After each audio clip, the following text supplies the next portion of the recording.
So we dedicate our session to His Divine Grace A.C. Bhaktivedanta Swami Srila Prabhupada, who is the founder Acharya of ISKCON.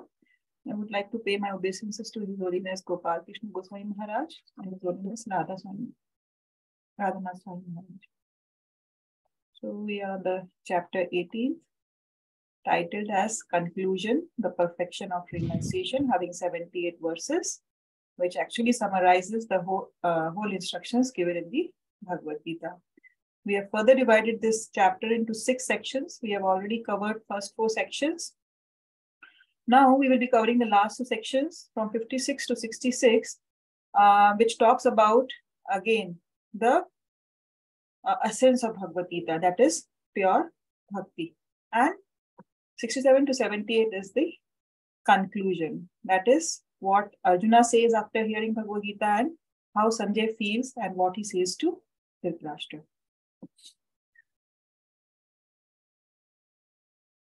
Pure bhakti, acting in Krishna consciousness. Somebody like to recite this verse?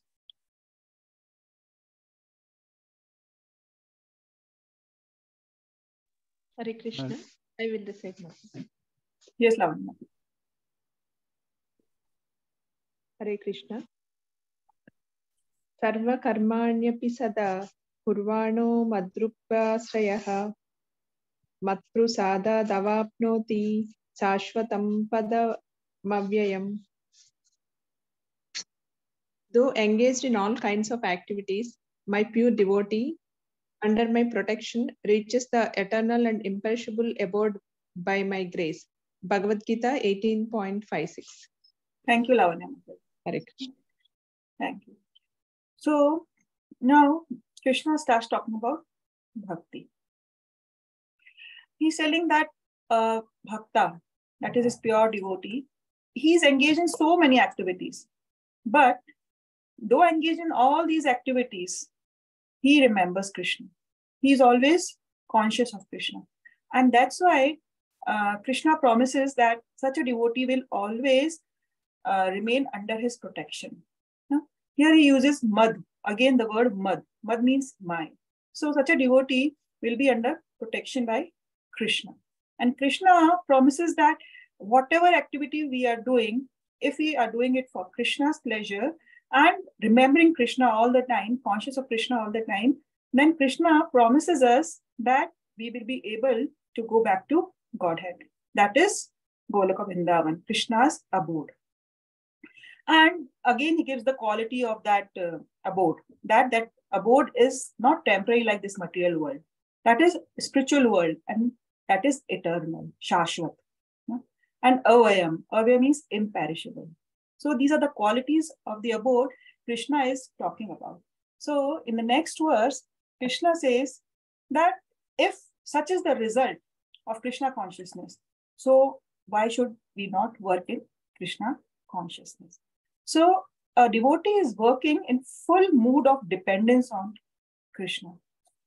He is always remembering Krishna in whatever he is doing. So verse number 57 says, then in all activities, just depend on me, work always under my protection, and in such devotional service, be fully conscious of me.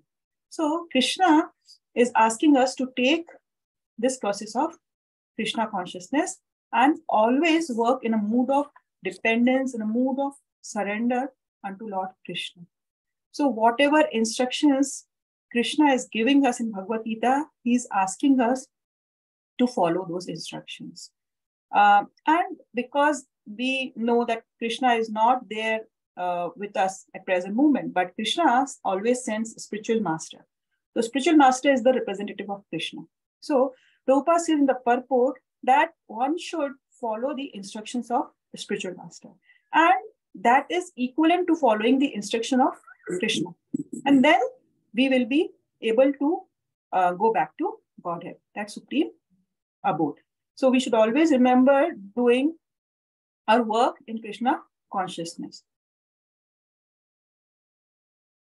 So now Krishna says, what will be the result if one works in Krishna consciousness, and what will be the result if one doesn't work in Krishna consciousness? In the 58th verse, he says that if you become conscious of me, you will pass over all the obstacles of conditioned life by my grace.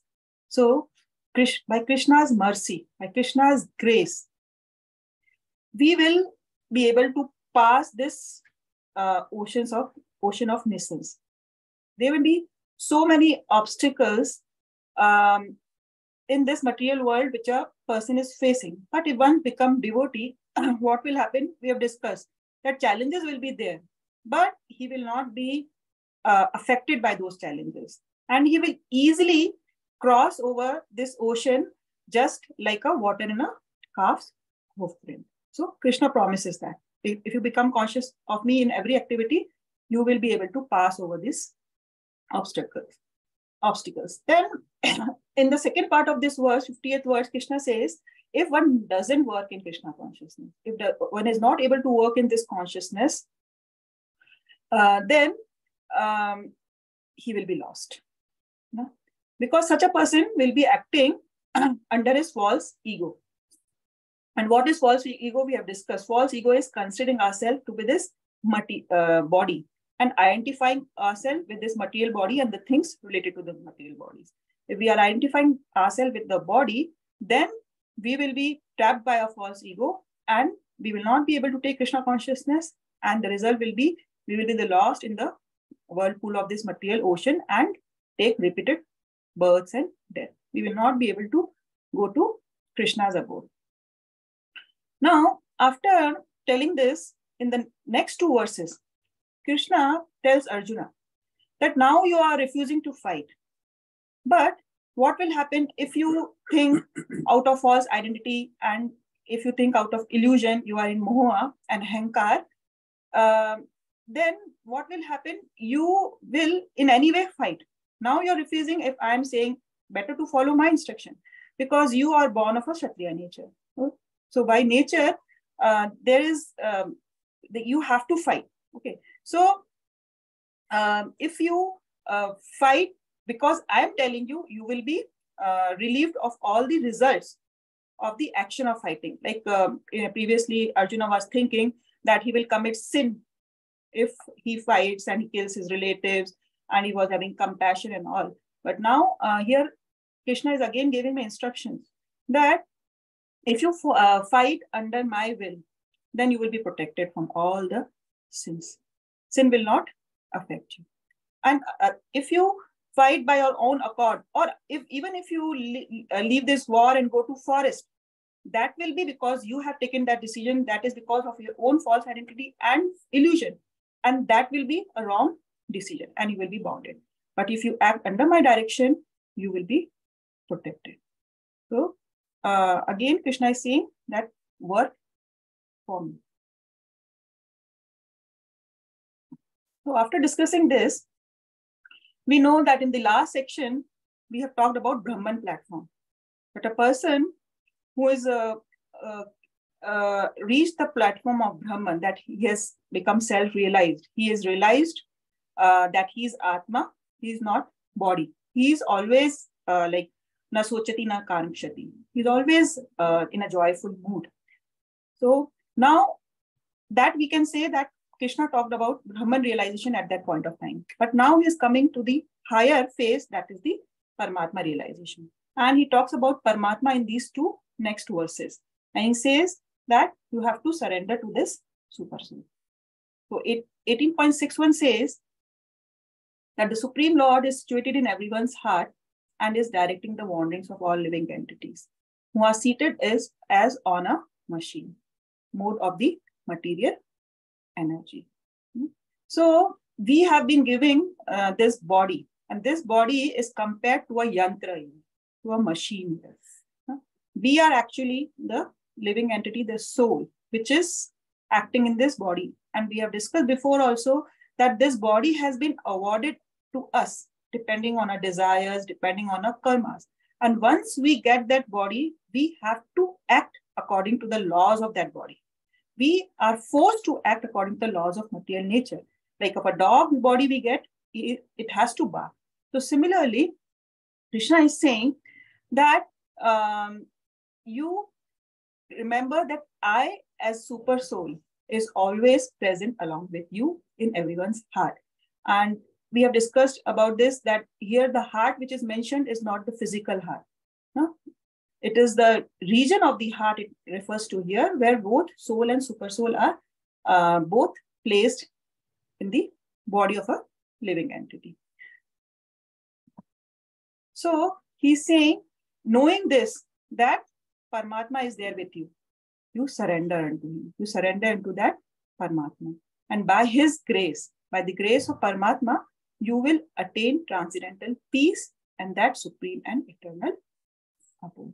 So here Krishna is asking us to surrender into the Paramatma, and the result of that will be, we will be able to achieve transcendental peace, happiness, and ultimately supreme and eternal abode.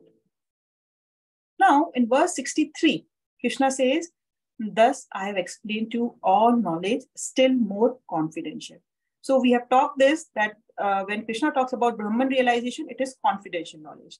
Now, Krishna is talking about Paramatma. So he's saying that that is more confidential than that knowledge. And later on, he will be talking about the most confidential, that is Bhakti. So deliberate on this fully and then do whatever you wish to do. So Krishna, after telling all the instructions in the Bhagavad Gita, now he's asking Arjuna to contemplate on that, to analyze all the instructions and the different yogas which he has explained and the different knowledge about the material nature, modes, etc. So he's asking him to remember all that and then decide what he wished to do, whether he want to fight or not. So here we can see that instructions can be given to us by spiritual master. We can read Bhagavad Gita and we can directly receive the instructions from the scriptures. But still, the final decision depends on us, whether we want to follow these instructions or not. So here Krishna is again giving a free will to Arjuna, and he gives a free will to all of us. Finally, we have to choose. That's why when the question arises, why do we suffer? So the reason is because Krishna has given this minute independence to us. And that independence we utilize to do some decisions. So Krishna is saying, now I have given you everything, every knowledge in Bhagavad Gita. Now I leave it up to you to decide what you want to do. So the link is that after hearing this verse, Arjuna stood silently. He was reviewing the very deep meaning of the Gita scripture. He stand there very silently. So when Krishna saw this, his heart melted like butter and he spoke, "Oh, my friend, dear Arjuna, I think you are confused. So I will give you the essence of whole Bhagavad Gita in just few verses. Forget the difficulty in having to review everything to understand it." So thus following verses reveal the essence of Bhagavad Gita to be applied in everyone's life. So in these few verses, Krishna again gives the final essence of Bhagavad Gita, that is the most confidential knowledge. Somebody would like to recite this verse? I'll do it, Mataji. Sarva guhyatmam bhuya shrinu me paramam vacha ishtosi me dhrutam iti tato vakshyami te hitam. Because you are my very dear friend, I'm speaking to you my supreme instruction, the most confidential knowledge of all. Hear this from me, for it is for your benefit. Thank you. Thank you, Deepesh. So again, we remember in 4th chapter also Krishna tells the same thing. Because you are my dear friend and you are my devotee, I am giving you this transcendental knowledge. So here Krishna is also again saying that because you are my dear friend, I am speaking to you my supreme instruction, the final instruction, the most confidential knowledge. So hear this from me, for it is for your benefit. And it is for the benefit of all of us, not only Arjuna. So the next verse is actually the essence of Bhagavad Gita, and it has been repeated twice. We know that in verse number 9.34, it was very similar. Only last line little bit changes, otherwise it's the same. So this is the actual essence of Bhagavad Gita, devotion unto Krishna. Somebody would like to recite this verse? I will read, Mataji. Yes, Anuradha Mataji. Lavanya Mataji. Yes, Mataji. Yeah. Hare Krishna. Hare Krishna. Manmana bhava madbhakto madhya jimam namaskuru mame vaishyasi satyam te pratijane priyosi me. Always think of me, become my devotee, worship me, and offer your homage unto me. Thus you will come to me without fail. I promise you this because you are my very dear friend. Bhagavad Gita 18.65. Thank Hare you, Krishna. Lavanya. Hare Krishna. So, always think of me. Always remember Krishna. Never forget of Krishna. Never forget Krishna. And we all have discussed how to always think of Krishna by the 9 processes of devotional services. Shravanam, Kirtanam, Vishnu Smaranam, Padasevanam, Dasyam, Sakhyam, Atmanivedanam. Okay, so all these 9 processes can be followed to always think of Krishna by serving Krishna, by serving lotus feet of Krishna, by always chanting his names, speaking about his glories, preaching to others, chanting and remembering, then surrendering ourselves to Krishna. All this, doing services, acting as a friend, acting as a servant. So all this can be done, and we can always remember Krishna. It's a process of 24/7. We should not forget Krishna even for a moment while doing any of our activities. So this will help us to become Krishna's devotee. And we have to worship Krishna. We have to worship Krishna by various paraphernalia, like we do deity worship. And we have to offer incense and chamar and peacock feather to Krishna. This way we can worship Krishna. Then we always have to pay homage, like we have to do namaskar to Krishna. So whenever we enter Krishna, we have to pay Danvat Pranam. That means we are surrendered to Krishna. We should not be like in a false identity and ego. Some people we have seen in Vrindavan, then when they visit temple, they are even not paying their obeisances unto Krishna in the temple. So this is not advisable. We should always, whenever we enter temple, we should offer our obeisances. And Krishna is saying only by these simple steps, you will come to me without fail. You need not have any qualification. But if you are my devotee, worshipping me, always thinking about me, and just offering your obeisance unto me, I promise you that you will come to me. And he's saying, Arjuna, this I'm telling you because you are my very dear friend. So this verse is the essence of Gita. That's why it has been repeated twice in Gita. And ultimately, this chapter is teaching us surrender, Sharanagati. That is the conclusive aspect of Bhagavad Gita, the most famous verse. Somebody like to recite this? Pranam Mataji. Yeah. Yes, Sarva Padmaji. dharman parityajya mamekam sharanam vraja aham tvam sarva papebhyo mokshayasyami ma suchaha. Abandon all varieties of religion and just surrender unto me. I shall deliver you from all sinful reactions. Do not fear. Hare Krishna. Maybe others can also recite the Sanskrit part, because all of you know this verse very well. Yeah. I'll recite. Hare Krishna. Sarva dharman parityajya mamekam saranam vraja aham tvam sarva papebhyo mokshayishyami ma suchaha. Thanks. Who will go next? I'll go next. Conclusion of Bhagavad Gita, surrender. Sarva dharman parityajya mamekam sharanam vraja aham tvam sarva papebhyo mokshayisyami ma sucha. Very good. Who would like to go next? I will go, Prabhuji.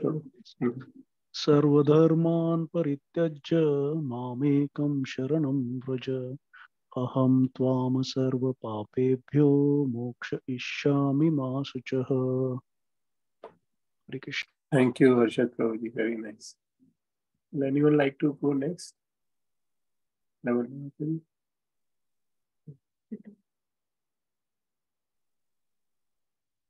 Okay, then.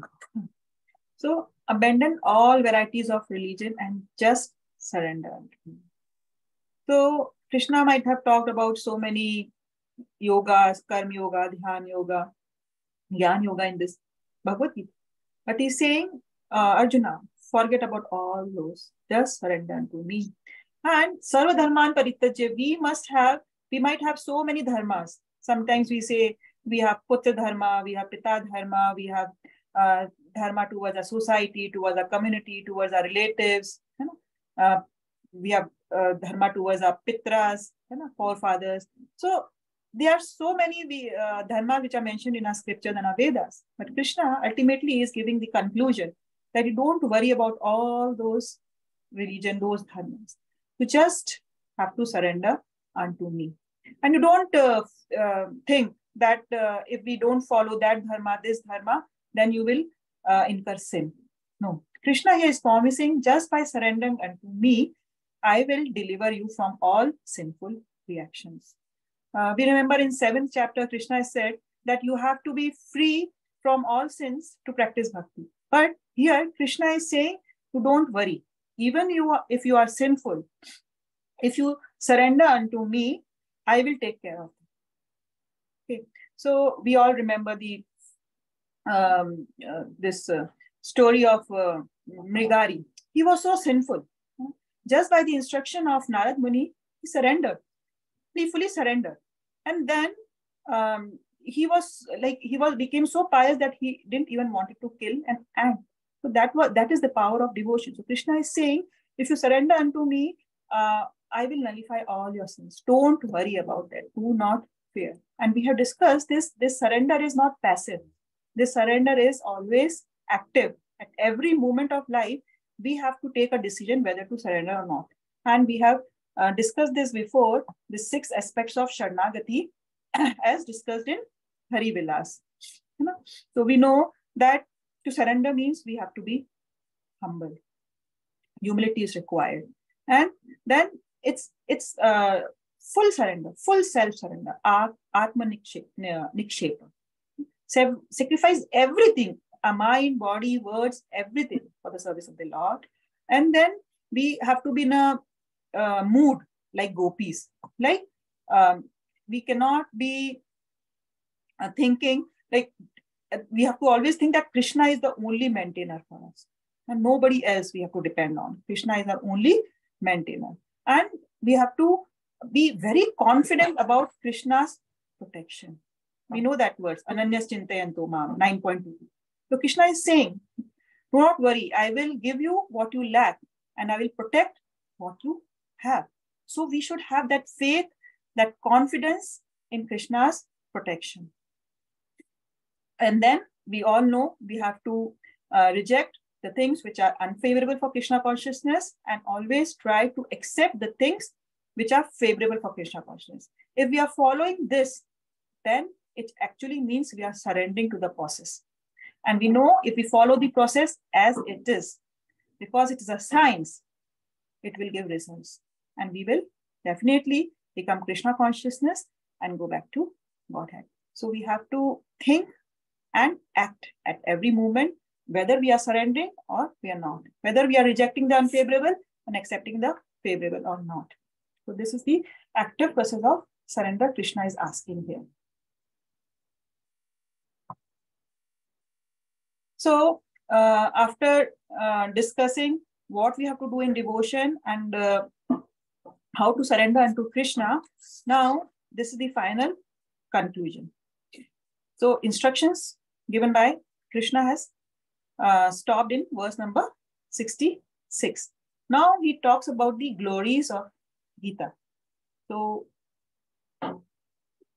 and before talking about those glories, Krishna is saying we should not give or preach these teachings of Gita to one who is not austere and sense-controlled, who is without true devotion, who is unwilling to hear or not engaged in obedient services, and who is envious of him. So we might think that sometimes these pravachans or lectures on Gita are given in general public. So should we speak about Gita? So it is said that in general public, maybe there are some people who at least have faith in Krishna and they are not envious of Krishna. So when they hear the words of pure sadhu, pure devotees, they may come to Krishna consciousness. So here it is advisable that the teachings of Gita should not be spoken to those who are envious. So envy, those people who envy Krishna, they will never accept the teachings of Bhagavad Gita. And that's why Krishna is again and again, Prabhupada is again and again highlighted this fact that we should not read commentaries on Bhagavad Gita which are written by non-devotees because they don't have devotion unto Krishna. So this is not to be done. And then he says what are the benefits of Bhagavad Gita. What are the benefits of teaching Bhagavad Gita and studying Bhagavad Gita and hearing Bhagavad Gita in verse number 68 to 71. By teaching and preaching Bhagavad Gita to others, one will attain pure devotion and service unto Krishna. And again Krishna says, he will come back to me without a doubt. So here Krishna is asking us to teach the glories of Gita to each and every one. And there's such a devotee who is preaching, he becomes most dear to me. And there is no servant in this world more dear to me than him. Nor there will be ever more dear in the future. So now Bhagavad Gita, this is the last session and you have been studying this last 2 years. So we recommend that each one of you can teach Bhagavad Gita to some other person and help them in whatever way you want. 1 people, 2 people in a group, online, or some small group. So that will be beneficial. And then we ourselves have to study Bhagavad Gita. And he's saying that he who studies this sacred conversation of ours worship me by his intelligence or sacrifice of knowledge. So we are using our intelligence to understand Krishna by scrutinizing the study Bhagavad Gita. And if we hear Bhagavad Gita, what will happen? We will become free from sinful reactions and we can attain to the auspicious planets where the pious dwell. So this is the benefit of teaching, studying and hearing Bhagavad Gita. Mataji, here, what is the meaning of sacrifice of knowledge? Like we know now, we do Swahadhyaya Yagna, that was mentioned. Like when we study scriptures, we are actually doing a yagna. We are actually doing some sacrifice. And there, because we are using our intelligence, so it has been mentioned here that it is actually a sacrifice of your intelligence. Okay. Thank you, Mataji. Now, after hearing all this, Arjuna says this verse. He says, Nashta Moha, my illusion is now dispelled. Smriti Labdha, I have regained my memory back. Tvat Pashadan Moya Chittaha. All this happened by your mercy, O infallible Lord, O Achyuta Lord. This has happened because of your mercy, that my illusion is now gone and I have come back to my real consciousness. Stithosmi Gata Sandesha. I am now firm and free from all doubts. Karishye Vachnam Tavaha. I am ready to follow your instructions.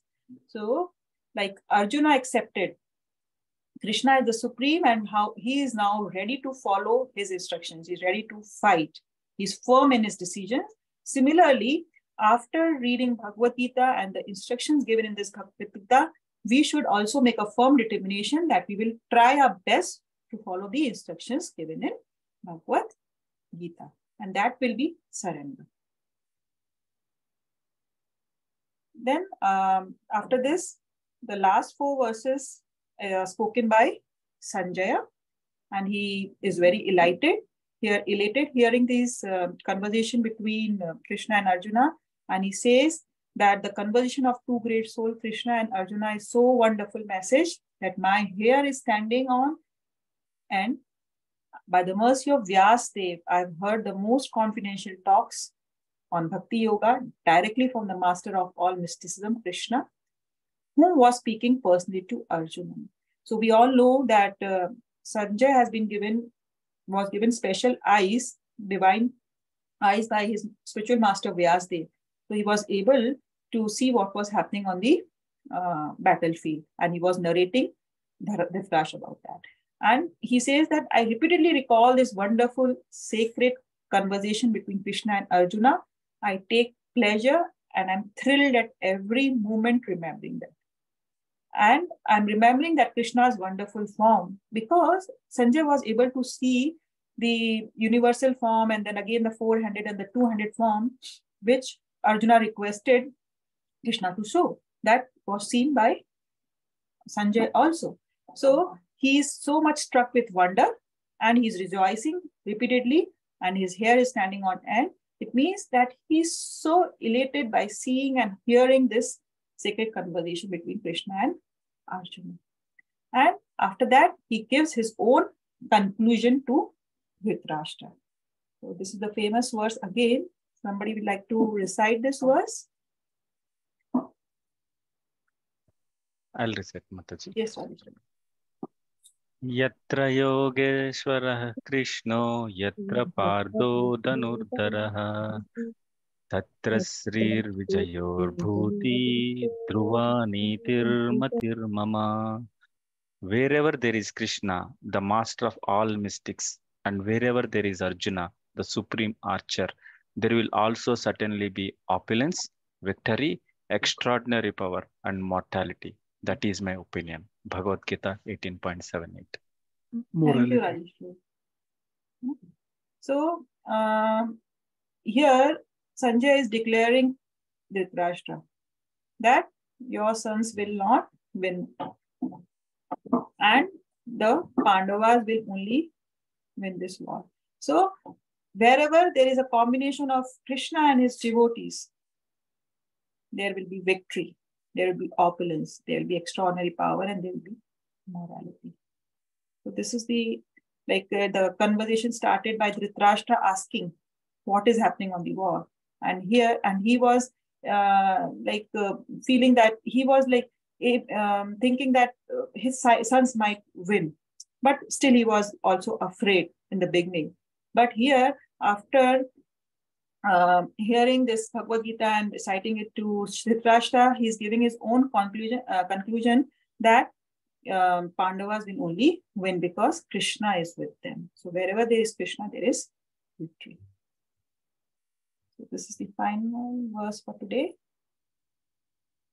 Hare Krishna.